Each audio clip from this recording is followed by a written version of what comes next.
ये कहानी है कीमत की और उस क्रूरता की जो किसी को बेकार समझ लेती है। कहानी की शुरुआत होती है सुहानी से, जिसे ये शब्द अपनी माँ से सुनने पड़ते हैं।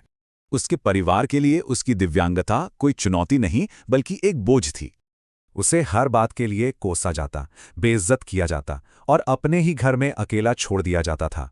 खाने की मेज पर भी उसके साथ ऐसा बर्ताव होता मानो वो कोई बिन बुलाई मेहमान हो। उसकी माँ और शॉल वाले ने भी उसका मजाक उड़ाया, जिससे उसे और भी बेबस महसूस हुआ। हद तो तब हो गई जब उसके सगे भाई मोहन ने भी उसे सबके सामने पहचानने से इनकार कर दिया। असल में प्रॉब्लम की जड़ ये थी कि वो उसे इंसान नहीं बस एक सामान समझते थे। उन्होंने उसकी तुलना एक टूटी हुई चारपाई से की, मतलब एक ऐसी बेकार चीज जो बस जगह घेरती है। घर आई एक दोस्त ने ये कहा और सुहानी की माँ ने फौरन हाँ में हाँ मिला दी। इस सब से बचने के लिए उसके पास बस एक ही सहारा था, ऊन की दरी बुनना। अब घर में एक एनजीओ के लोग आने वाले थे और परिवार दिखावे की तैयारी में जुट गया। तो और देखिए, सबके सामने माँ ने कैसे अपनी उदारता का ढिंडोरा पीटा। लेकिन कहानी में एक ट्विस्ट आया। एनजीओ की हेड आरोही खुद ही डोनेशन लेने आ गई। ट्रे गिर गई और गरम चाय सीधे सुहानी के ऊपर जा गिरी।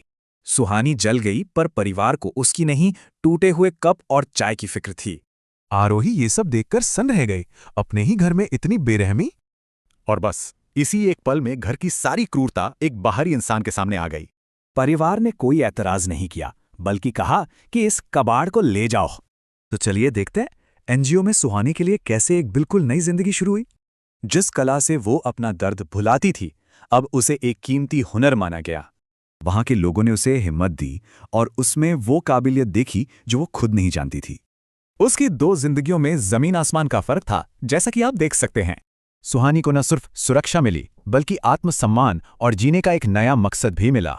तो ये कहानी एक सवाल छोड़ जाती है, हम टूटी हुई दिखने वाली चीजों की असली कीमत कैसे पहचानते हैं?